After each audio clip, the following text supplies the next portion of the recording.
सुप्रभात। संज्ञा, जिसे इंग्लिश में नाउन कहा जाता है, आखिर ये संज्ञा होती क्या है? एक छोटा सा उदाहरण देता हूँ।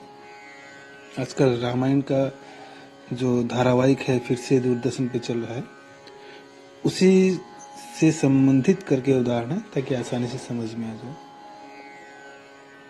मैंने आपको कहा कि एक व्यक्ति को बुला करके लाओ जिसके सिर पे मुकुट हो, जो हमेशा प्रसन्न मुद्रा में रहता है, जिसने धनुष बाण हाथ में ले रखा है, जो अयोध्या के राजा दशरथ का बेटा है, चारों भाइयों में सबसे बड़ा है। जाओ जा करके उस व्यक्ति को बुला करके ले आए। तो आखिर मैंने किसको बुलाने के लिए कहा? राम को। अब एक व्यक्ति को बुलाने के लिए मुझे इतना सारा वर्णन करना पड़ा, जबकि एक सीधा शब्द बोल सकता था कि राम को बुला के लाओ। तो ये जो राम उसका नाम है, यही उसकी संज्ञा है। इसी प्रकार हर व्यक्ति का जो अपना नाम है, हर वस्तु का जो अपना नाम है, वह नाम उसकी संज्ञा है, जिसके द्वारा उसकी पहचान होती है। चलिए आगे देखते हैं। संज्ञा। संज्ञा वह शब्द है जो किसी व्यक्ति, प्राणी, वस्तु, स्थान या भाव आदि के नाम के स्वरूप में प्रयुक्त होते हैं, जैसा अभी मैंने बताया था। अतः जितने भी नाम पद हैं उनको संज्ञा कहते हैं। इसकी परिभाषा कुछ इस प्रकार रहेगी: किसी व्यक्ति, स्थान, वस्तु आदि तथा नाम के गुण, धर्म, स्वभाव का बोध कराने वाले शब्दों को संज्ञा कहते हैं, जैसे श्याम, आम, मिठास, हाथी आदि। कुछ उदाहरण देखते हैं ताकि स्पष्ट हो जाए। इधर बाएं हाथ की तरफ कुछ वाक्य लिखे हुए हैं। रमेश कल कोलकाता जाएगा, वह पुस्तक पढ़ रहा है, शेर दहाड़ता है, ईमानदारी अच्छी बात है, इसकी ऊंचाई देखो। इन वाक्यों के अनुसार आगे दाएं हाथ की तरफ जो वाक्य लिखे हैं उससे समझिए। पहले वाक्य में रमेश एक व्यक्ति का नाम है, ठीक। कोलकाता एक शहर का नाम है।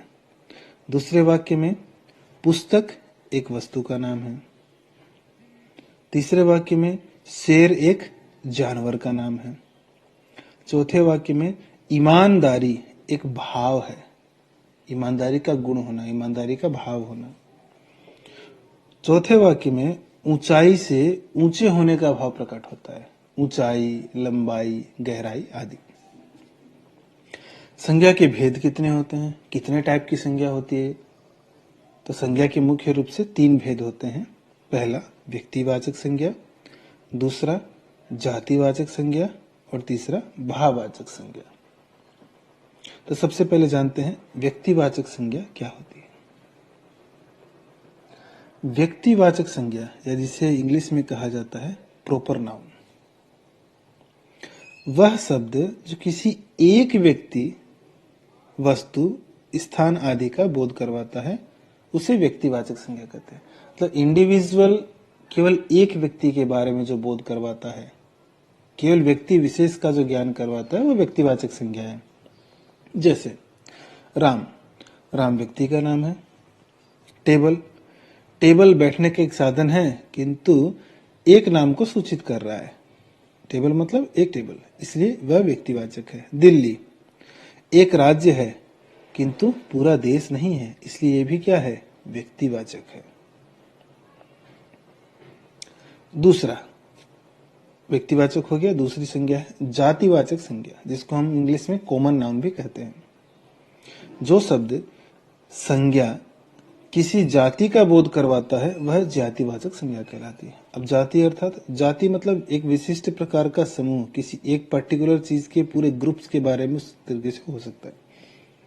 जैसे लड़का, यहाँ लड़का से मतलब केवल एक लड़के से नहीं, संपूर्ण लड़के, एक लड़कों की एक जाति हो गई। लड़की, नदी, नदी अर्थात सारी नदियां, पर्वत आदि।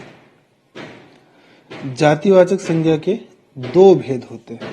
पहला द्रव्यवाचक संज्ञा और दूसरा समूहवाचक संज्ञा। तो पहला द्रव्यवाचक संज्ञा, मेटेरियल नाउन जिसे इंग्लिश में कहा जाता है।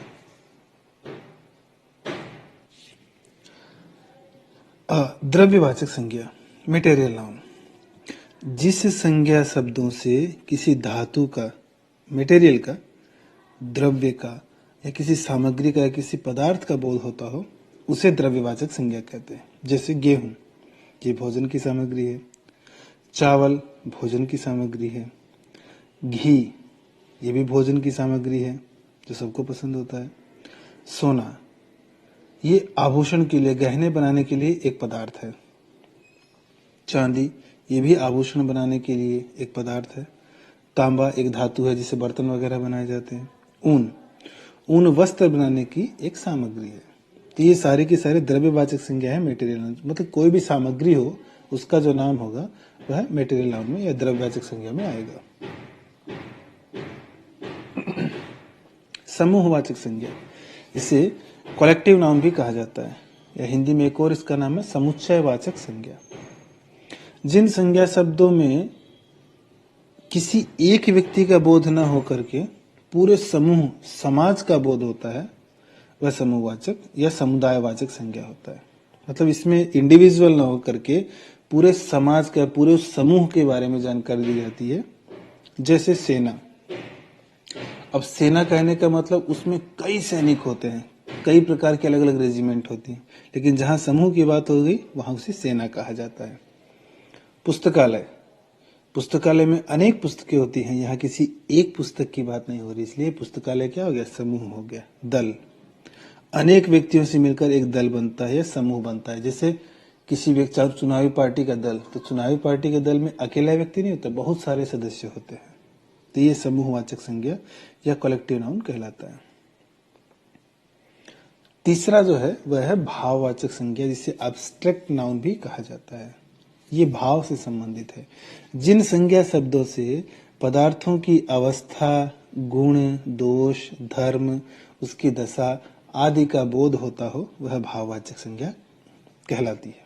जैसे बुढ़ापा, तो बुढ़ापा बूढ़े होने का भाव, ये एक अवस्था है जीवन की। मिठास, मिठास मीठे होने का आभास, जब आपके सामने मिठाई आती तो आपके मन में स्वयं उसके मीठेपन की भावना पता चल जाती, हाँ ऐसा मीठा होता है। तो ये मिठाई का एक गुण है। क्रोध, क्रोध भी एक भावना है, एक प्रकार की दशा है। हर्ष, हर्ष अर्थात खुशी, खुशी भी एक प्रकार की भावना है। बालपन, बालपन बालक का गुण है। जैसे कोई नहीं कहते छोटे बच्चा है, अरे ये तो बालपने में बड़ा खेला करता था, बालपने में बड़ा चंचल था, अर्थात उस अवस्था में बहुत, बालपन की अवस्था। मोटापा, मोटापा एक अवस्था है जो मोटापे को इंगित करता है। तो ये जितनी भावनाओं से संबंधित शब्द हैं जिसमें किसी प्रकार का गुण, दोष, धर्म आदि हो, वह सब भाववाचक संज्ञा कहलाती है। तो इस प्रकार ये संज्ञा का सामान्य परिचय था, इसे समझिए, पढ़िए, और कुछ नहीं समझ में आया फिर से